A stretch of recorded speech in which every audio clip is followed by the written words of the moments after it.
from a strategy perspective, we've evolved it over the years, and it's really a matter of recognizing who is your ideal podcast listener. Who are the types of people that you want to show up in front of? Showing up in front of an audience of podcast hosts is a really smart move. Most hosts never achieve the results they hoped for. They're falling short on listenership and monetization, meaning their message isn't being heard and their show ends up costing them money. This podcast was created to help you grow your listenership and make money while you're at it. Get ready to take notes. Here's your host, Adam Adams. What's up, podcaster? It's your host, Adam A. Adams, and we're here to help you be a better podcaster, make more money with your podcast, get a better audience. And today we're talking about guesting.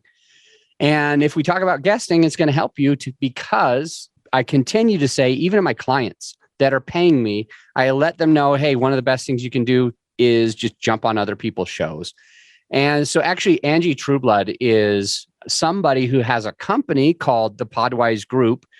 What they do is they get you booked on other people's shows. And her podcast is called the Go Pitch Yourself podcast. And that is talking about how do you go on to other people's shows and pitch yourself, get yourself some exposure and start to make money. And so if that's what you want, if you want to be a great podcaster, if you want a bigger audience, if you want to make more money, boom, that's exactly what we're talking about. So Angie, you said that your services are mostly for business owners who already have an established business. Why don't we talk a little bit about your perfect avatar first and foremost, and then I'm going to go and talk about how your company does it and how your podcast does it. But let's just narrow down your avatar. I kind of think that's everybody's first step anyway. Yeah. So our ideal client to come to us and work with us, ideally, they have a podcast of their own, if I'm being really picky about who we love to work with, because it's always great to create relationships with other podcast hosts. And you can do swaps. You can do some really fun things in the space if both parties have a show. And business owners that have some sort of service providing capacity to them. So people like myself, who we work with clients. We've worked with bookkeeping agencies before, people who offer a service that they can direct people to directly after their interviews. Those are the types of clients that get the best results and therefore are the people that we love to work with the most. So I want to really stay on that for a second because I love working with people that have service-based businesses or even just like an online course or something where there's a product that they can sell because it's all scalable. They can make a lot of money. And generally speaking, we charge a decent amount when we're doing some of the stuff that my company does. It's expensive. Our editing and post-production is real affordable, but some of the things we do is, a premium. So I like working with the same people, but I'm wondering, because yesterday I was being interviewed on someone else's podcast. It could have been yours because you and I did one, but I think I was interviewed on two yesterday. And so I'm just like going to put it together. I'm not sure. Oh, it was you. And you asked like, who is it not for? Like, who is it not for? And I had a whole list of like, who shouldn't have a podcast, who I shouldn't serve, who shouldn't pay me money. And I'm curious if you have a list like that as well. For sure. So for us, it's definitely people who are in the beginning stages of business and just testing out their offer. They're thinking by getting in front of more people, they can see if their offer is viable, if their business is viable. Many reasons, similar to you, our work comes with a premium price tag. And a lot of times that adds a little bit of pressure to everyone when you're spending a good amount of money just to see if something is going to work. And so this guesting game, if you want to talk about it, is a longer term strategy than what it was 5 years ago. And so I want people to come in knowing we're doing the work and you're going to see the results, but it might not be tomorrow. So for us, it's definitely people earlier in business. And then product-based companies, it's something that I think advertising can often be a better fit for. Guesting is definitely, if there's a story behind the product, it can be a really valuable asset. But for us, it's more of a service that people can go on and share their expertise. Okay, got it. So one of the things that you mentioned was interview swaps, reciprocal interviews, going on somebody else's podcast, and then they're also on your podcast. And I wanted to find out, just to understand, why is that a good thing? What does something bad if you don't have your own podcast? I just want to understand that a little bit more. And I think the listener probably does too. Yeah, it's not necessarily that if you don't have a show, it's a bad thing, but there are so many more levers that we can pull to get you booked on other people's shows when you have a show of your own. It's almost like you have your own asset that we can dangle as needed. So a good example is we were working with a client. We worked with her and her team for 3 years. And there was a period where we really had a dip in acceptances, and it was pretty industry wide, but she had a show of her own. And whereas sometimes if we pitch to a host and the host says, no, thank you, or I'm not sure if this is a great fit, we can follow up with maybe actually you would be a great guest on this person's show and vice versa. Like we can pull that lever a little bit and offer it as a plan B. But in this instance, when we were seeing a lot less acceptances, we would actually lead with that to where we wouldn't even tackle what our client could come on their show and talk about in the beginning of the pitch. We were actually pitching for a swap proactively. So we were able to land more opportunities in a dip, right, than if she didn't have that as an option. It's cool that you mention it because that is something that I've noticed as well, like for me. And I've felt like reciprocal interviews were a way to get more opportunities. So one thing that I've done, and I'm just curious what you think about it, since you own a company that does this. A lot of times somebody pitches me, they come to me and they say, this one client of mine would be a good guest for your show. And my response is generally, I'm only booking reciprocal interviews. So if they've got a podcast, I'd be happy to do a swap. That's basically how I respond. That's what you said to me. Okay. Oh, cool. Yeah. Uh-huh. Cool. Yeah. So people they jump in, hey, can I get this person on? Can I get this person on? And I'll do it if it's an interview swap, but I'm not just going to randomly have somebody on our show. And there's many different companies out there that do this. And in a little bit, I want you to kind of differentiate your company. Like how do you do things differently than some of the others that are out there? But I constantly do that. And not everybody has a podcast, but that's okay, because honestly, if the person doesn't have a podcast, they're not a good guest for my show. You know, like I don't want somebody on my show that doesn't even have a podcast, because like my listener needs some, there's nothing else that my listener wants to learn about. They come to the podcast on podcasting to learn about podcasting. Yeah. So anyway, I'll always do reciprocal interviews, and it's helped me because I feel like I get it for free. I can be on somebody else's podcast. And I say this because there's a lot of companies out there. It might cost, we'll just throw out a random number, around $500 per episode that you get booked on somebody else's show. And I feel like it's also a cool trick, because that person's doing the effort and reaching out. And then if I say I'll do it if it's a swap, then I don't pay the 500. I haven't paid the 500. And it's with a bunch of different companies that are reaching out and pitching for other people as well. So I thought that was interesting that you brought that up. But I have a couple of questions. One of the main ones is I want to understand, how do you feel about like Podmatch and Podbooker, which are two sites that my team invests in. I think we pay like $20 or $40 a month. It's not a lot. And the purpose is to get in front and connect with people that we can do interview swaps with. I'm curious because you've got the company that does this. And so I'm wondering, do you use that? Do you tell people to not use that? Do you tell people to use that? And all of this to say is because, Angie, you've got a couple products right now.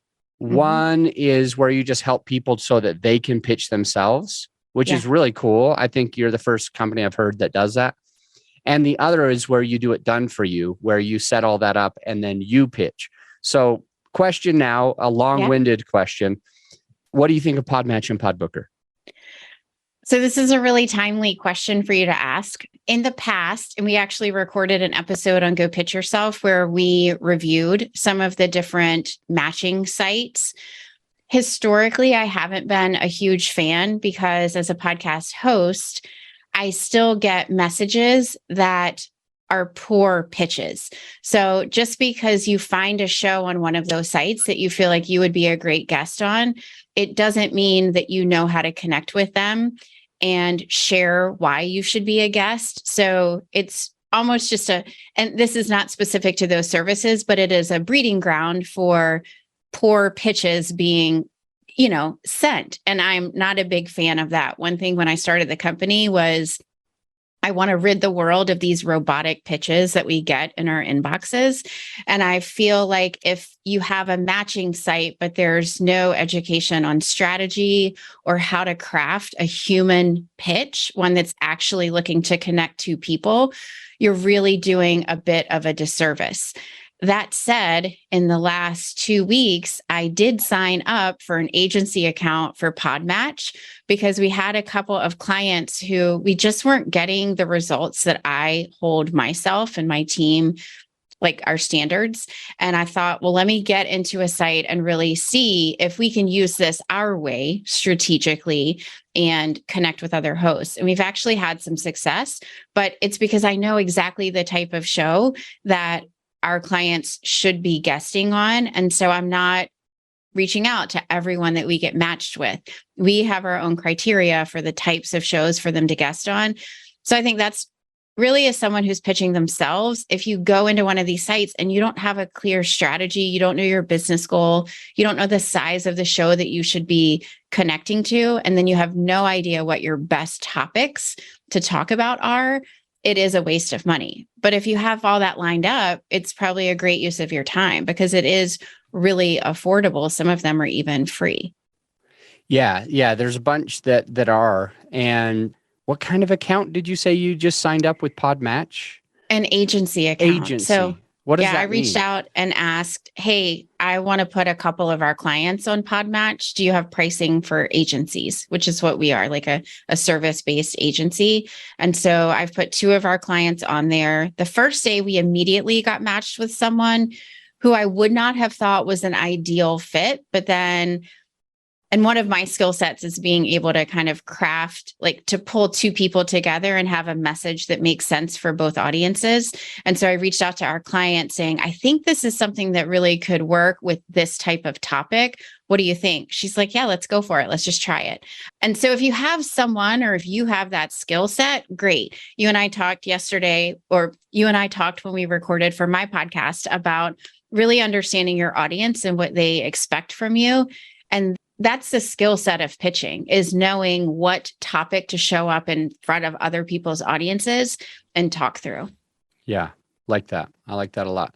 And that skill is a really good skill. And I think everybody should learn how to do it for themselves as well. Like, here's the thing. I served a mission for 2 years, long time ago. And on this mission, our mission president told us that we needed to BRT. And I didn't know what that meant. So I listened. He said it means build a relationship of trust. And I thought it was interesting as I learned it. He had like some actual tangible tricks that help us to be able to build a relationship of trust. And we went through all these examples, how when you find the common ground between 2 people, they start to trust you and they start to want to do things with you and look to you first. And there's been so many examples in my life that the BRT has worked. You and I had a conversation. Your husband is a road biker and a mountain biker. And as soon as you said that, I'm like, all right, this is my people. Like, she knows what I go through. She knows what I do. She gets me. And so I'm visualizing 2 giant circles, and they are going to overlap in some way. We always see those 3 circles. 3. Yeah. And in the middle, it's like, this means this. And when these 2 overlap, it means this. But what I'm thinking is just a couple of circles, you and your guest, your client and that other host. And you said one of the things that you found is you can see what are the parts of your client that overlap with the parts of this other person. And they might not be the exact same, but if you can see the similarities, BRT, talk about mountain biking, talk about whatever, yoga, whatever the person is into, if you can find the itty bitty parts of what your client or you yourself can do that can also serve this audience over here, then you've got a recipe for a relationship of trust. You've got a recipe for them to bring you on the show. And I think that that's really cool. But Angie, is there a way that you do that? Like, is there something that if I'm listening and I'm like, I've never done that, this isn't my skill set, how would I do that? How would I go about doing that? How would I go about finding out that little thing? This is Angie's skill set, but I want to do it on my own. Is there a way that you could share with us how to find these things? Yeah. I mean, from a strategy perspective, we've evolved it over the years, and it's really a matter of recognizing who is as the podcast guest, who is your ideal podcast listener? Who are the types of people that you want to show up in front of? So for me, as an example, people that are listening know that we pitch our clients to be guests on other people's shows. So for me, showing up in front of an audience of podcast hosts is a really smart move. So typically they understand the value of guesting on other shows. They just don't know how, or they don't have the time to do it. So that's really my ideal podcast listener, a podcast host that is looking to grow their show. That's one of them, right? We all have probably 10 different ideal podcast listeners, but that's one specific for me. So then the question is, well, what types of shows are they listening to when they're expecting to hear the types of content that I can deliver, right? Because podcast hosts are going to likely listen to lots of different types of podcasts, but which one are they tuning into to where me showing up and talking about guesting is relevant? Well, it's on a show like the Podcast on Podcasting, where they're showing up to learn how to launch and grow their podcast in kind of the earlier years of production. And so it really is that simple. It's really defining who your avatar is, figuring out the types of shows that they will be listening to, and then really identifying that type of host. So in our membership community, and even on the strategy side with clients, it's this phrase where I want to connect with hosts who talk to blank. For you, it would be podcast hosts about blank. So that's like Kevin Schmedlin. If anyone knows him, he has this kind of one-liner, and you have, how you describe your show. This is how we describe the shows that we want to pitch. I want to connect with podcast hosts who talk to blank. That's their listeners in a nutshell about blank. And where a lot of people get it wrong is they think that about is their own topic. So if I got that phrase wrong, it would be, I want to talk to podcast hosts about podcast guesting. That doesn't help me find the shows that I want to guest on. I want to guest on shows that are talking to podcast hosts about growing a podcast. That helps me find you, Adam, if that makes sense. Like that type of defining it that specifically. Yeah, cool. I like that. Why don't you take a sec to just share with the listener if they're intrigued and they're thinking, oh, maybe I should do this. Maybe I should work with a company that can support me on doing this, just by defining your niche, like what you do that's different from. And I will preface this with, honestly, I don't like 80% of the companies that do what you do. Yeah. And so the only reason I say that is for the listener to be able to say, all right, it's 1 in 5 here that does something right. So maybe I should pay attention to what happens when it's done right. Yeah. So I would say the first thing to the listener who might even be thinking of hiring someone is I would never sign a contract if I had not seen a pitch they have sent out. Because the reason you and I are frustrated with these other types of companies is because we get pitches in our inbox that were sent to 20 other hosts in that exact same format. It's a templated pitch, which I have nothing against a templated pitch. That's the cornerstone of what we do, but there's no personalization that goes into it. So your best way to save yourself from having your brand be tainted by this kind of throwing out all these pitches and see what sticks against the wall is ask them, can I see one of the pitches you've sent on behalf of a previous client? And then as a host, you can decide, would I want to get this in my inbox? Like, what would my gut reaction to this be? So the difference in how we do it is we personalize every pitch. So for clients, we have a core set of topics that we will pitch. We pitch one per podcast. So another thing that really chaps me as a podcast host is when I get an email that says, I'd love to be a guest on your show. Here's 5 things I can talk about. What do you think? Well, that puts the onus on me to figure out, one, your real expertise and how you can best serve my audience. And that's not my job as a podcast host. If you were coming to my show asking to show up as an expert, you should be able to identify the topic that's going to be most relevant to my audience. And a lot of the companies are not doing that. It's really like they're almost sending out press releases. Here's our client. They're amazing. They're looking to be a guest on podcasts. And here are 5 topics they can talk about. So it's just not an approach that we take. We send out far less pitches on a monthly basis than a lot of different companies do, but they're typically far more aligned, and it places our client in front of an ideal audience. So, I mean, those are some big ones. And those are the major ways that we're different.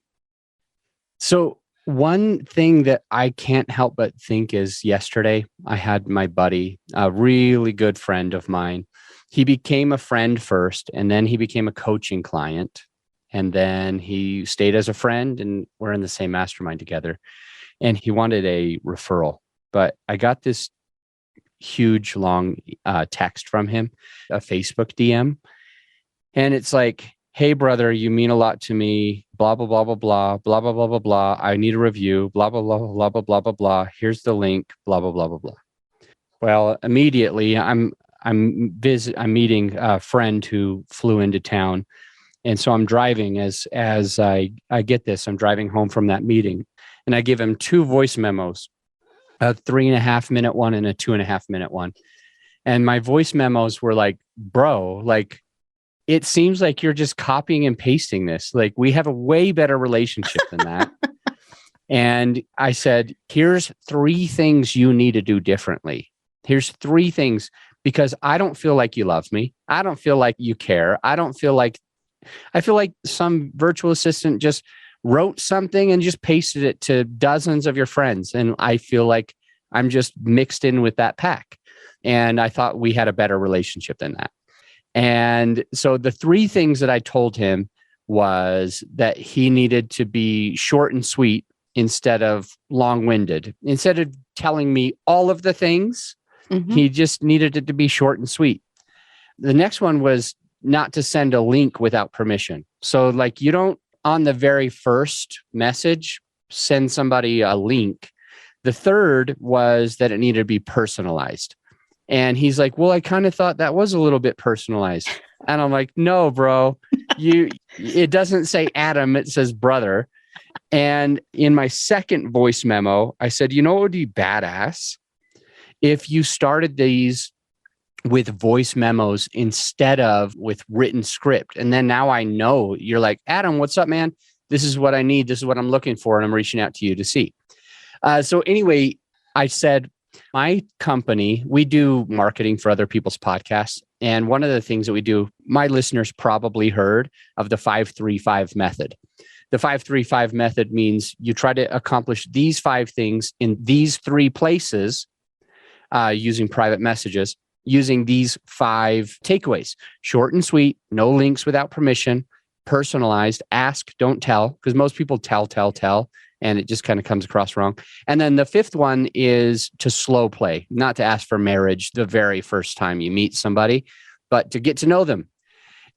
And so I mentioned, he did these 3 things very poorly, and he's my friend, but he's like actually hurting my feelings because he didn't take the time. And I feel like these could work with all things. It helps us get our clients more listeners. But you mentioned a couple of them already, like being personalized, actually taking the time to understand what somebody's going through. But I'm curious about the other two. So I already hear you saying personalization in these messages, not copy and paste. And I love it. But I'm very curious about the short and sweet, or the no links without permission, or ask, don't tell, or slow play. Yeah. Do you use any of those?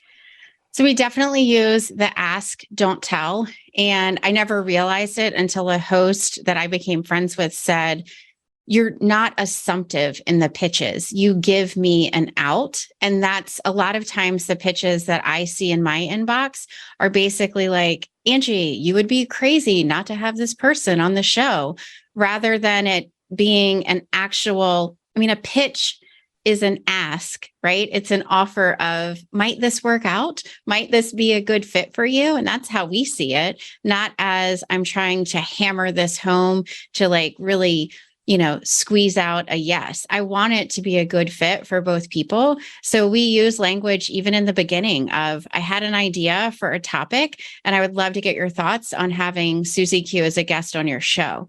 It gives the host an out, which actually lowers their defenses when they're reading through a pitch. So that one I am a huge fan of. Short and sweet is a little harder for the work that we do, and it is dependent on the medium that you're using. So we don't pitch anywhere other than email or sometimes the contact form. Or if I have a relationship with someone, I'll pitch through Instagram. So first of all, you got to know your platform, right? Like you're not going to send a long Facebook message or a long Instagram DM. It's just not the place to do that. In email, our pitches do tend to be longer than some of the ones that I get, but it's because I don't ever want a host to get to the end of it and have a question, because they're not going to email us back to clarify something that we left out. So we structure it differently. Like the first paragraph is really more of the lighthearted, I see you, I know you, this is my idea. I'm going to share a little bit more info and I'd love to get your thoughts on it. And then we share just a smidge about the guest. That's where we see a lot of mistakes, is these long 2-paragraph bios on the potential guest. I care far less about people's credentials and far more about the topic that they are proposing to talk about on my show. So short and sweet, I think it needs to be concise, right? So kind of as we talk about podcast episodes, it needs to be as short as it can possibly be to get the information across. And then the links, we do throw the links out because, again, some of the most ineffective pitches that I get are ones that tell me a story, but don't give me access to like cross-reference that story or to check out that person on Instagram or LinkedIn. So if someone is really interested in the topic that we're proposing, their next step would be to go check out a one sheet or check this person out on LinkedIn. So we do offer that up, and we share it as here's a couple of links that might be helpful in deciding if Bob is a great fit for your show. Again, offering them the option to say no. Cool. Awesome. Yeah. Good stuff. You mentioned when we weren't recording, so let's bring it up, that you had a question that you thought maybe we could talk about on the podcast. Why don't you go there? Yeah. So it's really that whole idea of paying to be a guest on other people's shows. We have seen that definitely not become the norm, but it has been something that we've seen. Last week, I clicked on a guest form on someone's show, and it was a $10,000 appearance fee, which was for sure the largest I've seen. But we've also gotten an email back. A lot of times these guest fees are not disclosed when you're pitching. We'll send a pitch. They'll say, yeah, it seems like it would be a great fit. And I've seen one time it was a $35 guest fee. I'm like, look, if you're going to charge, go for it. Like, charge enough to warrant the actual financial transaction. And I think my biggest challenge is that a lot of these fees are not being disclosed to listeners. Like, charge whatever you want, do business your way. But a lot of listeners are unaware that some of the shows that they're listening to are sponsored interviews. And I don't like that, but I'm interested in your thoughts. Okay. So I didn't expect it to go here. I was expecting I've known many people that pay something like $500 an interview to be booked on other people's podcasts through a company similar to yours. So like it may be $2,000 a month and they may try to get you on 4 podcasts that month. Got it. Okay. So that's where I was going before. However, I actually paid $3,500 to go on EO Fire. Yeah. Yeah. So JLD, it's kind of hard to get on his show. I guess he has like thousands of people trying every single week. So anyway, he said, congratulations, you made it, and it's going to be $3,500. And I'm like, he definitely has a strong enough listener base, and it would help me enough to go ahead and pay that. So I did, but I think he did it on the up and up, where in the interview with JLD, he said this interview is sponsored by growyourshow.com. So he did do that, like where he was on the up and up, letting the listener know. I didn't notice it that much, but I heard it happen twice during the interview that I recognized. And I like that you brought it up because first and foremost, I had an episode in my first 30 episodes. One of them was like, there's more than one way to monetize a show. You could sell it. You could have a sponsor. You could have affiliates. You could do this. You could do that. You could do that. And I never had that you could charge people to be on your show. But later that came up, like after episode 200, it was like 250-ish. Somebody was talking about how they charge a couple $100. And it's interesting to me because I'm only now putting 2 and 2 together now because of you. Because that person, I doubt, was saying that it was sponsored by the guest and that it was a pitch for the guest or the guest company. And I believe you're right. I believe we need to do what JLD does. Yeah. And if he charges you to come on his show and he's trying to help you pitch yourself, I think it was the ethical thing to do for him to mention that it was sponsored by my company. So I love that. The other thing, we've actually created a template internally now for when we get kind of like the 1-2 punch where you pitch and then they're like, yes, you would be a great guest. We charge this fee. I don't just share it up front so that we know what we're actually pitching for, because at the point when money is exchanged, it is no longer an earned opportunity. It is advertising or a sponsored opportunity. And at that point, I would like to see some stats if it's not a show as big as JLD's. I mean, we all know he's got a giant audience, but if I'm going to pay to come on your show, I want to know what kind of downloads you get. How are you going to share it? What's the reach of those different platforms? So we just crafted an internal reply. And we did have a host respond back to us. And it was basically asking those questions. Like, we only land earned opportunities for our clients, but we will gladly pass this along. Can you share the following information? And it was, what's your downloads? And then the last question is, how will you disclose this relationship to your audience? And the one that we got an email back from, it was actually earlier this week, said, we don't disclose our business relationships with our audience. So we passed it along to our client. And I asked our executive assistant to say, I don't recommend these opportunities when the audience isn't looped in to the exchange of money, candidly. What a fun piece to have a conversation about that. I don't think our podcast has ever had this content. So it's very, very interesting. Well, and I didn't know that EO Fire disclosed because I'm not a regular listener. So I appreciate that a lot. I believe that he did because I think I remember hearing it twice where he said, this is sponsored by Grow Your Show. And I'm like, I didn't sponsor. It's for the episode. Okay. Yeah. Cool. What else do we need to know about getting on other people's podcasts?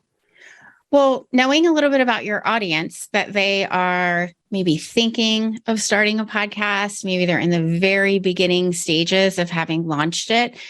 a lot of times when we see newer podcasters coming to us, they have not pitched themselves to be a guest because they think they're not ready for it. They're not expert enough. They should have their own show in order to be a guest. And I just want to tell your listeners, there's no right time or wrong time to be a guest. And I actually think being a guest before you launch is a great way for you to kind of figure out your own messaging, get an idea of what people are interested in hearing from you. I mean, the questions that podcast hosts ask me definitely inform the content that I put out on Go Pitch Yourself.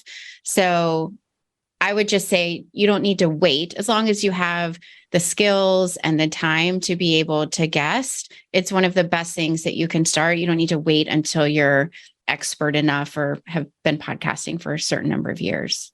What about like getting your funnel ready or your pitch ready, like your call to action, how to seed? Like, how about some of that I talk a lot about ready, aim, fire versus ready, fire, aim. Yeah. And so we're going to take a quick break. It won't be long at all. And then when we get back, I really just want to understand, like, what are the things that we have to have prepared, ready to go before we get booked on that other podcast? Perfect. Hey, my friend, as you know, this episode is sponsored by my company, growyourshow.com. We want you to be able to have the best tools at your disposal without costing you a whole arm and a leg. So right now you can get a free list of vetted equipment that like mics, mixers, webcams, sound treatment, editing software, everything that you need. I created the whole PDF with direct purchase links just to save you time and money, to help it be more convenient for you. So this free PDF will help you skip all the guesswork. If it's on there, it's vetted and approved by yours truly. And if it's not on there, it's probably not worth the money. So go ahead and get yours at growyourshow.com/PDF. Let's get back into the show. We're back with Angie Trueblood, and we are talking about pitching yourself to get on other people's podcasts. And when you're on those other podcasts, what do you have to have ready? Like, do you have to have a funnel ready? Do you have to have a call to action ready? What are the big things that need to be in place so you don't waste the opportunity when you're on that other person's show? Angie, take it away. Yeah, so I'm a big fan of B+ work. I feel like a lot of us in the business space wait until things are perfect to actually take action. So the beauty is that as long as you have your strategy, you know the topics, you can pitch first. And there is lead time between when that host says yes and you actually show up to be a guest. So if you don't have all of your ducks in a row before you start pitching, that's fine. Having an interview on your calendar is going to motivate you to get some of these things in place, just depending on how much bandwidth you have to do it on the front end. I like to see guests who have some sort of consistency among their website, their social platforms, wherever they're going to share that guests can or listeners can go connect with them.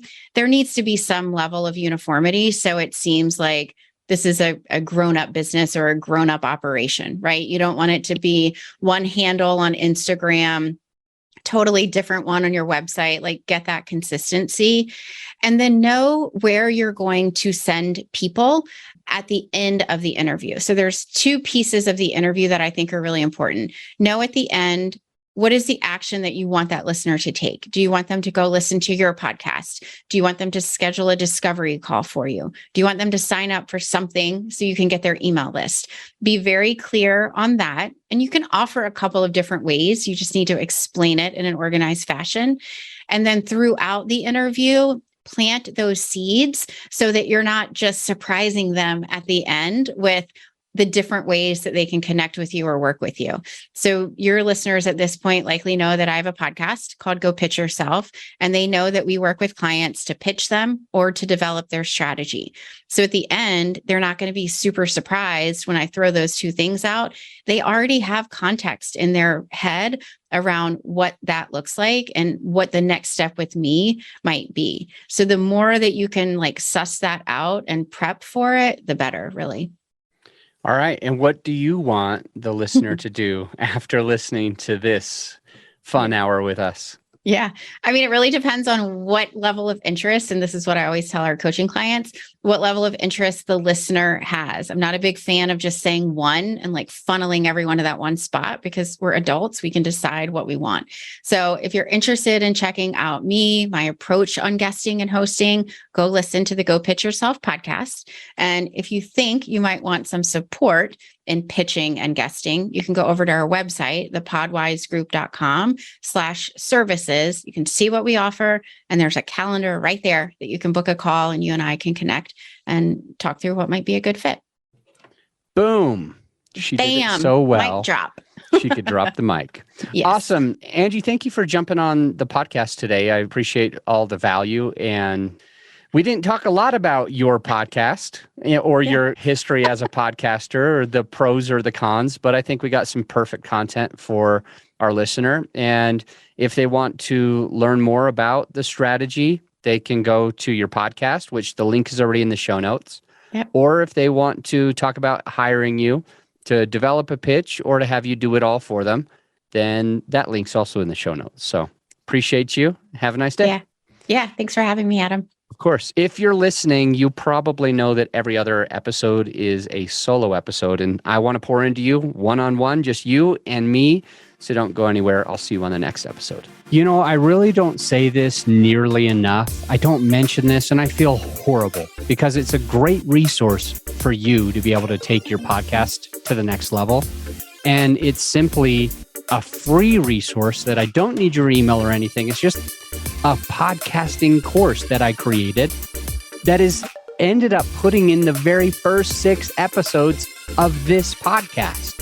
So if you haven't checked it out, definitely going to want to just check out those first 6 episodes, see how they can help you improve your podcast, get in front of more people, and have a better result where you're making more money through the podcast, etc.